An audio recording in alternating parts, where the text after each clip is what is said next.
repetition compulsion operates functionally as a resistance to affect, to remembering with feeling. So the repetition compulsion operates as a resistance to remembering with feeling.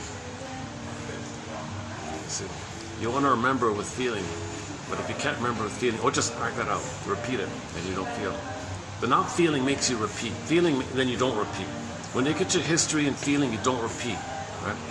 Strictly speaking, therefore, the compulsion to repeat is discernible at the time only by an outside observer.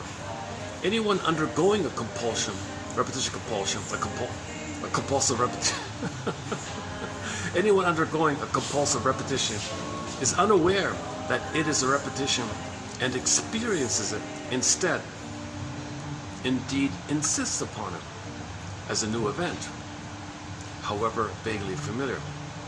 So the person engaged in the repetition compulsion, whatever it is, right? Let's say, okay, for example, passive aggressive. Let's go back to passive aggressiveness. So mother was too demanding and controlling. Don't do this, and you see everybody's your mother with demanding. So you want to rebel against your mother, so you rebel against everybody passively. You're afraid to do it overly, so you do passively.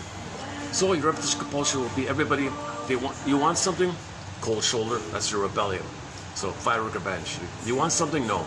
And you can say no passively, covertly, sneakily. Don't cooperate, dawdle, make excuses, lie, sin of omission, let things escalate, lateness, mumbling, they can't hear you. It frustrates people. You don't want to cooperate.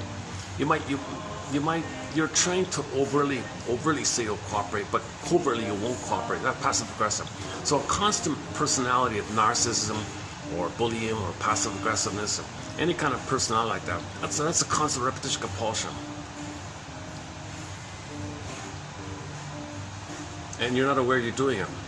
You're not aware. Now somebody on the outside observing you might notice this. Like if you meet someone who's constantly sarcastic, well, that's oral fixation. Okay, gambling, oral fixation, addicted to drinks and smoking. Okay, that's oral fixation. So the observer can see it. Gee, why is he doing that? Well, that's trauma. He wasn't nursed, wasn't held, wasn't soothed, wasn't comforted, didn't get mother's sweetness, didn't get mother's affection, turning to symbols of it. That's the repetition compulsion. The symbol is not mother, but you got to find mother. How do you find mother?